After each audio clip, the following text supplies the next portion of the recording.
Hello everyone, welcome back to my channel Jai Mauni Baba academy. आज आप सभी का स्वागत है नरेशन के इस वीडियो में। आज हम पढ़ेंगे इम्परेटिव सेंटेंस। इम्परेटिव सेंटेंस में कैसे डायरेक्ट से इनडायरेक्ट बनाते हैं। तो चलिए बिना देर किए वीडियो को स्टार्ट करते हैं। देखिए imperative sentence. Imperative sentence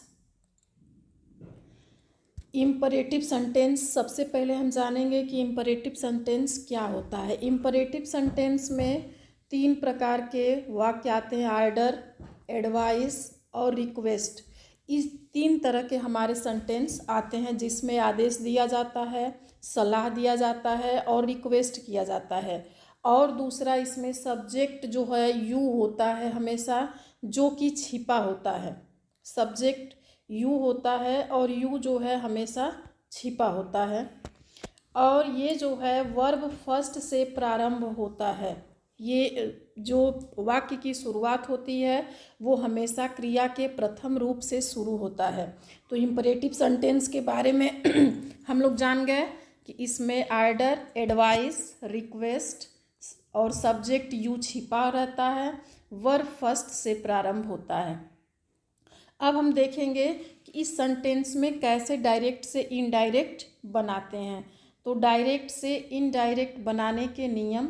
rule number 1, पहला रूल है सैड को भाव के अनुसार बदलते हैं।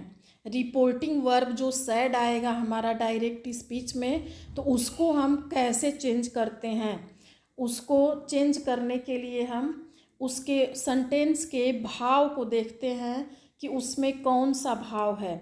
यदि सेंटेंस में एडवाइस का भाव होता है तो हम सेड को एडवाइज्ड में चेंज कर देते हैं या अर्ज्ड में चेंज कर देते हैं। यदि सेड का भाव आर्डर का होता है तो हम सेड को आर्डर में चेंज कर देते हैं या कमांडेड में चेंज कर देते हैं। यदि रिक्वेस्ट होता है तो रिक्वेस्टेड या बेग्ड या इम्प्लोर्ड, ये जो है हम कोई भी सैड के स्थान पर रख सकते हैं। तो इतना जो है आप लोगों को समझ में आया। सेड को हम भाव के अनुसार, यदि सेंटेंस में एडवाइस रहेगा तो हम सेड को एडवाइज्ड में बदल देंगे या अर्ज्ड में बदल देंगे। यदि आदेश का भाव होगा तो हम सेड को आर्डर्ड में चेंज कर देंगे या कमांडेड में चेंज कर देंगे। यदि निवेदन या रिक्वेस्ट होगा तो वहाँ पर सेड को हम रिक्वेस्टेड, बेग्ड या इम्प्लोर्ड में चेंज कर देंगे। अब सेकेंड नियम देखिए, रूल नंबर 2, वर्ब के पहले, ये सेंटेंस शुरू होगा वर्ब से, तो वर्ब के पहले टू लगाकर इन्फिनिटिव बना देते हैं। इन्फिनिटिव क्या होता है?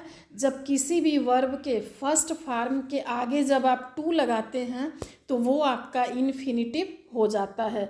तो यही कह रहा है कि वर्ब के पहले टू लगाकर, तो वर्ब ऑलरेडी इम्परेटिव सेंटेंस में वर्ब का फर्स्ट रूप रहता है, तो उसके आगे जब हम टू लगाएंगे तो वो इन्फिनिटिव बन जाएगा।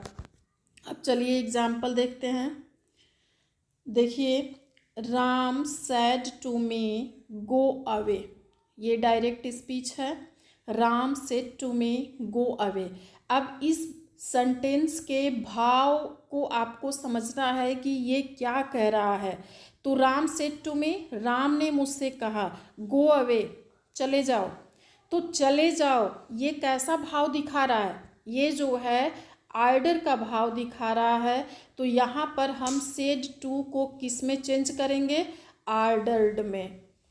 यहाँ पर हम लिखेंगे राम आर्डर्ड मी। इसके बाद देखिए, यहाँ इन्वर्टेड कामा हटाने के लिए एसर्टिव में हम दैट लगाते थे, इंट्रोगेटिव में हम इफ़ या वेदर लगाते थे, या WH में WH हम लिख देते थे। यहाँ पर इन्वर्टेड कामा हटाने के लिए हमें कुछ भी नहीं करना है। हमें सिर्फ ये वर्ब का हमारा फर्स्ट फॉर्म है गो, तो गो के आगे टू लगा करके और सीधे इसको उतार देना है, टू गो अवे। एक बार और देख लीजिए। देखिए, हमने सेड टू को आर्डर्ड में चेंज कर दिया, राम आर्डर्ड मी। अब इन्वर्टेड कामा हटाने के लिए हमें कुछ भी नहीं लगाना है, सिर्फ वर्ब के आगे टू लगा देना है, टू गो अवे। अब ये हमारा इनडायरेक्ट बन गया। इतना समझ में आया होगा आप लोगों को अच्छे से। अब चलिए आगे बढ़ते हैं और एग्जाम्पल आप देखेंगे और अच्छे से आपको समझ में आ जाएगा। दूसरा देखिए, the mother said to the boy do not abuse. अब देखिए ऊपर जो है हम आपको ऑर्डर्ड का दिए हैं, इसी तरह से एडवाइस का होगा, इसी तरह रिक्वेस्ट का होगा। यदि हमारे सेंटेंस में डू नॉट निगेटिव आ जाए तब हम क्या करेंगे, तो यहाँ पर do not abuse the mother said to the boy. अब यहाँ पे हमें भाव देखना है कि यहाँ पे कौन सा भाव है। तो the mother said to the boy, अब माँ बच्चे से कहती है डू नॉट एब्यूज़, गाली मत दो। तो माँ बच्चे को क्या करेगी, आदेश देगी या फिर रिक्वेस्ट करेगी या फिर एडवाइस करेगी। तो माँ बच्चे को एडवाइस ही करेगी। तो यहाँ पर डू नॉट एब्यूज़, तो इसको जो है यदि आपका सेंटेंस में डू नॉट आता है तो आप उसको दो तरह से बना सकते हैं। आप उसको दो तरह से बना सकते हैं। पहला क्या करेंगे आप, सेड टू को फॉरबिड में चेंज कर देंगे। फॉरबिड मीन्स होता है मना करना। सेड टू को फॉरबिड में चेंज कर देंगे और फॉरबिड मीन्स होता है मना करना। तो the mother forbid the boy, mother ने बॉय को मना किया डू नॉट टू एब्यूज़। अब डू नॉट हट गया, डू नॉट को हम हटा देंगे और टू लगा करके एब्यूज़ कर देंगे। तो इसका भी अर्थ आप देखिए क्या निकल रहा है। माँ ने बच्चे को मना किया गाली देने के लिए, गाली देने के लिए माँ ने बच्चे को मना किया। और इसको हम दूसरे तरह से भी बना सकते हैं, जैसा ऊपर हम नियम देखे हैं।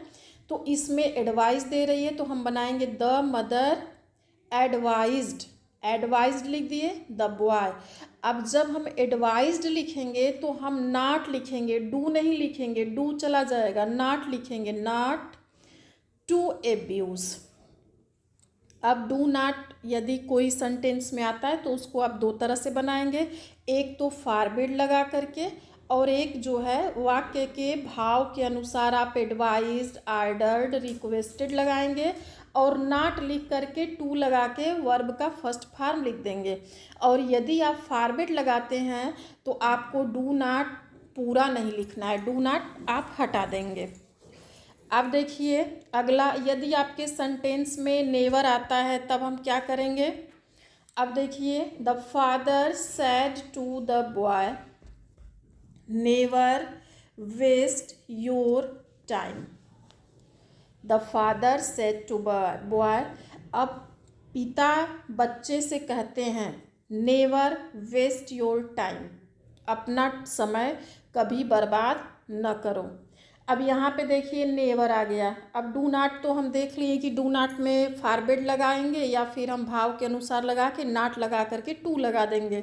अब जहाँ पे नेवर आएगा उसको कैसे बनाएंगे, तो देखिए द फादर एडवाइज्ड। अब यहाँ पे पिता बच्चे से कह रहे हैं तो एडवाइज्ड ही देंगे, तो सेड टू को हम चेंज कर देंगे एडवाइज्ड में द बॉय।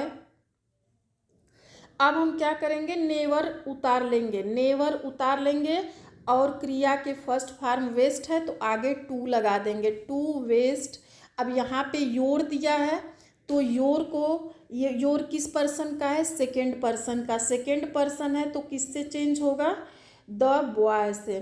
द बॉय पे हम क्या करेंगे, हीज टाइम कर देंगे। अब यहाँ पे कुछ भी नहीं हम किए हैं, नेबर के बाद टू लगा दिए हैं, बस कुछ भी नहीं करना है। नेबर आप लिखेंगे, नेबर के बाद टू लगा देंगे। इतना आप लोगों को समझ में आ गया होगा अच्छे से। अब चलिए आगे देखते हैं। अब देखिए she said to Sudha kindly help me. अब देखिए रिक्वेस्ट के लिए प्लीज़ और काइंडली आएगा तो हम उसको कैसे बनाएंगे उन सेंटेंसों को। सी सेड टू सुधा, वह सुधा से कहती है काइंडली हेल्प मी, मेरी सहायता करो, कृपया मेरी सहायता करो, काइंडली। तो यहाँ पर हम सेड टू को चेंज कर देंगे रिक्वेस्टेड में, हम सेड टू को चेंज करेंगे रिक्वेस्टेड में। सी रिक्वेस्टेड सुधा।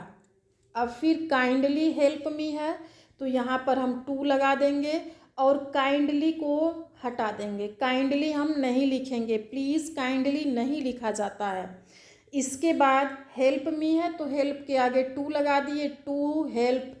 अब मी है, मी हमारा फर्स्ट पर्सन का है तो ये चेंज होगा सब्जेक्ट से। तो सी है तो सी का ऑब्जेक्ट क्या होगा, हर। तो ये हमारा बन जाएगा she requested Sudha to help her. अब अगला देख लीजिए, प्लीज से he said to me please give me a glass of water. He said to me, वह मुझसे कहा, please give me a glass of water, कृपया मुझे एक गिलास पानी दो। अब यहाँ पे प्लीज शब्द आ गया, काइंडली प्लीज जहाँ भी आएगा हम उसे रिमूव कर देंगे, हम उसे हटा देंगे। अब देखिए इसको कैसे बनाएंगे। अब प्लीज़ और काइंडली आएगा तो वो हमें सीधे पहचानना है कि वो रिक्वेस्ट है।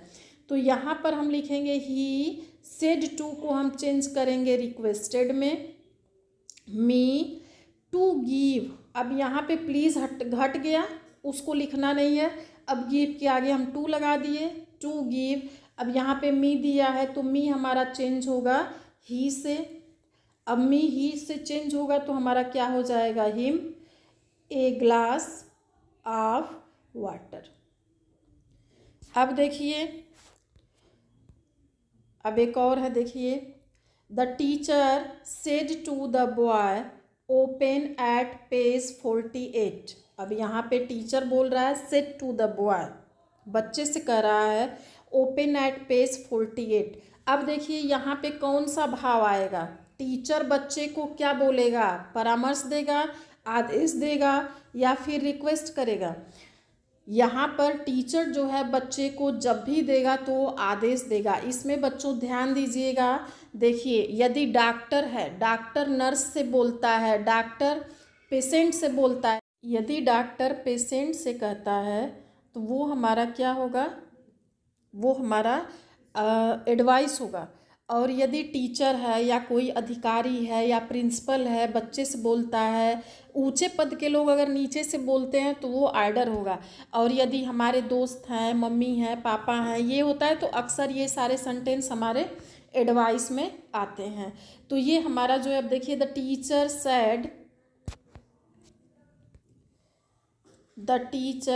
Sad to the boy, teacher बच्चे से कहा, open at page 48। The teacher ordered the boy, बच्चे को आदेश दिया। अब ओपन के आगे टू लगाएंगे, टू ओपन एट पेज 48। अब बन गया हमारा। तो आज इम्परेटिव सेंटेंस हमारा कंप्लीट हुआ। मेरे प्यारे बच्चों, आज उम्मीद करती हूँ कि आप लोगों को अच्छे से समझ में आया होगा। यदि आप लोगों को वीडियो अच्छी लगी होगी तो लाइक ज़रूर करिएगा और शेयर करिएगा, सब्सक्राइब करिएगा। आज के लिए बस इतना ही, फिर मिलते हैं अगले वीडियो में। थैंक यू, धन्यवाद।